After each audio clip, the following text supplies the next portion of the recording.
राम मंदिर चंदा चोरी के बाद आज श्री राम जन्मभूमि तीर्थ क्षेत्र ट्रस्ट की बड़ी बैठक हुई। इस बैठक पर सबकी नजर थी। खास तौर पर सबकी नजर इस बात पर थी कि चंपत राय, अनिल मिश्रा जैसे बड़े जिम्मेदारों के जो पेंडिंग इस्तीफे पड़े हुए हैं उन पर क्या होगा। तो फैसला हुआ, इस्तीफा मंजूर हो गया। चंपत राय की जगह नए trustee retired IFS Krishna Mohan को कार्यवाहक महासचिव बनाया गया है। जिम्मेदारी कितनी तय हुई ये कहना मुश्किल है।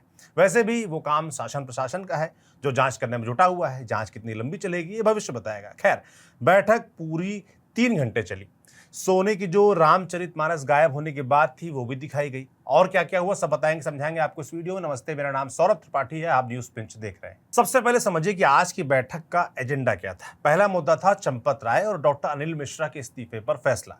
दूसरा था एसआईटी की अंतरिम रिपोर्ट। तीसरा था मंदिर प्रबंधन की आगे की व्यवस्था। और चौथा था 2025-26 का ऑडिट और फाइनेंस का पूरा हिसाब किताब। चंपत राय और अनिल मिश्रा ने 26 जून को ही ट्रस्ट के महासचिव और ट्रस्टी पद से इस्तीफा सौंप दिया था। कोषाध्यक्ष स्वामी गोविंद देव गिरी ने 27 जून को इसकी पुष्टि भी की थी और आज की बैठक में इस्तीफा मंजूर कर लिया गया। गोविंद गिरी ने खुद इसकी पुष्टि आज की भी। ट्रस्टी के पाराशरण ने भी कहा था कि इस्तीफा देते हुए स्वीकार करना ट्रस्ट के संविधान में है, इसलिए इस्तीफा स्वीकार किया गया।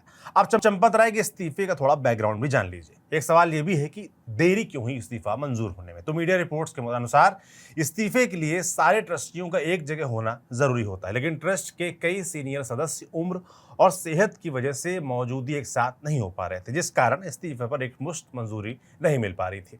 और कहा जा रहा है कि इससे लगातार आरएसएस नाराज था। वो बार बार कह रहा था कि इस्तीफे बिना देरी के मंजूर हों, क्योंकि इस विवाद ने राम मंदिर की साख को देश ही नहीं दुनिया भर में झटका दिया है। हालांकि इस मसले पर संत समाज बटा हुआ है। महंत शशिकांत दास जैसे संत कह चुके हैं कि जांच पूरे हुए बिना किसी को दोषी ठहराना गलत है और सवाल उठाया कि आरोप सिर्फ चंपत राय पर ही क्यों केंद्रित किए जा रहे हैं। बैठक के बाद कोषाध्यक्ष गोविंद देव गिरी भी बोले कि चंपत राय ने कहा है कि जब तक अपराधी पकड़े नहीं जाते तब तक पद पर रहना सही नहीं है। जो हुआ वो कष्टदायी है, हम इससे दुखी हैं। चढ़ावा चोरी लज्जाजनक घटना है। खैर, अब आगे की बात करते हैं। चंपत राय तो अब जा चुके हैं। ऐसे में नए ट्रस्टी कृष्ण मोहन को कार्यवाहक महासचिव बनाया गया है। थोड़ा कृष्ण मोहन के बारे में भी जान लीजिए। कृष्ण मोहन श्री राम जन्मभूमि तीर्थ क्षेत्र ट्रस्ट के सदस्य हैं। कामेश्वर चौपाल के निधन के बाद 9 सितंबर 2025 को उन्हें ट्रस्ट का सदस्य नियुक्त किया गया था। कृष्ण मोहन उत्तर प्रदेश के हरदोई जिले के रहने वाले हैं और आईएफएस यानी इंडियन फॉरेस्ट सर्विस के महाराष्ट्र कैडर के वरिष्ठ अधिकारी रह चुके हैं।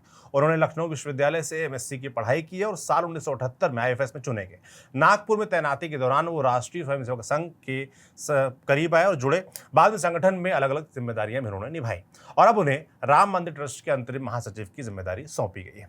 चंदे चढ़ावे को लेकर भी कुछ जानकारी इस मीटिंग के जरिए साझा की गई, वो भी आपको बता देते हैं। ट्रस्ट ने बताया कि निधि समर्पण अभियान और कॉर्पस डोनेशन के जरिए अब तक 3264 करोड़ रुपए मिले हैं मंदिर को। इनमें से 2370 करोड़ रुपए मंदिर निर्माण और अन्य पूंजीगत कार्यों पर खर्च किए जा चुके हैं। ट्रस्ट बनने से लेकर 31 मार्च 2026 तक श्रद्धालुओं से 582 करोड़ रुपए का चढ़ावा मिला। इसमें से 391 करोड़ रुपए मंदिर के संचालन और अन्य खर्चों में उपयोग किए गए हैं। बाकी राशि बैंक खातों में सुरक्षित है, ऐसा ट्रस्ट का दावा है। ट्रस्ट ने बताया कि नकद दान के अलावा श्रद्धालुओं ने भगवान रामलला को 2926 प्रकार के उपहार भी भेंट किए। इन सभी का पूरा रिकॉर्ड रजिस्टर में दर्ज है, जिसमें उपहार मिलने की तारीख भी लिखी गई है। हर साल एक स्वतंत्र चार्टर्ड अकाउंटेंट फर्म इन उपहारों का भौतिक सत्यापन भी करती है। खैर, 3 घंटे चली इस मीटिंग के दौरान ट्रस्ट ने सोने की रामचरितमानस, काक भूसुंडी, हार और चरण पादुकाएं भी मीडिया को दिखाई, जिन पर आरोप लग रहे थे, जो देने वाले थे आरोप लगा रहे थे कि वो चोरी हो गए या गायब हो गए। मंदिर ट्रस्ट का दावा है कि सब कुछ सुरक्षित है। यह भी कहा गया कि यदि कोई श्रद्धालु अपने दिए गए दान या उपहार के उपयोग की जानकारी लेना चाहता है तो वो ट्रस्ट के अधिकारी से समय लेकर अयोध्या आकर इसकी जानकारी प्राप्त कर सकता है। थोड़ा मामले का रिमाइंडर भी आपको करवा देते हैं। 6-7 जून के दरमियान समाजवादी पार्टी के प्रमुख अखिलेश यादव ने आरोप लगाया कि मंदिर के भीतर बड़े पैमाने पर चंदा चोरी हो रही है।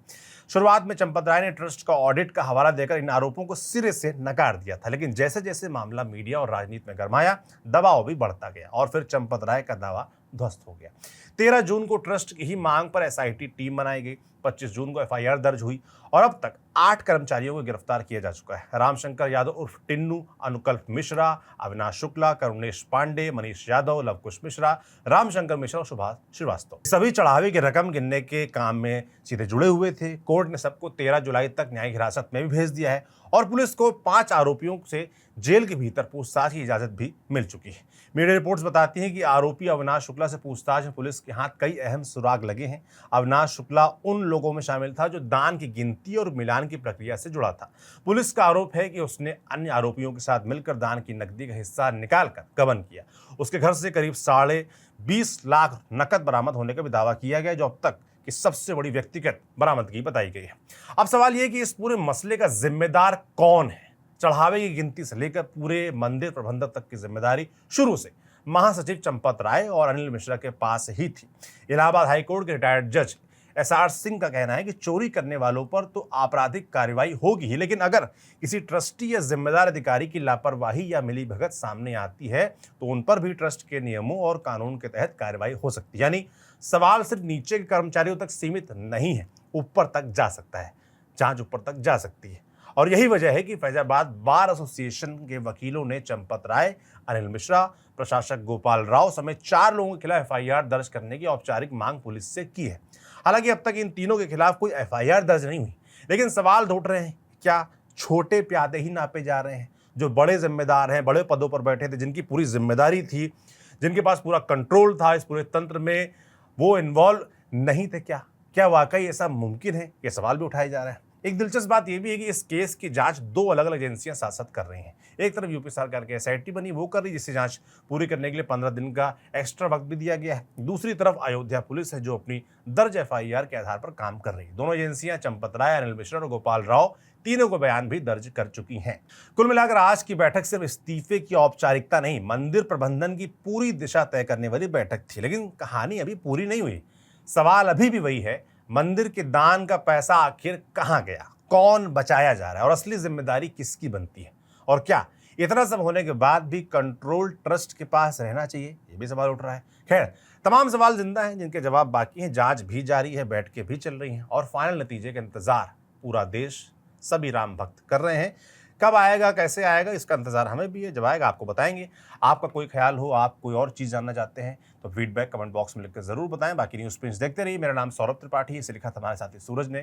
कैमरे के पीछे सुधांशु। शुक्रिया।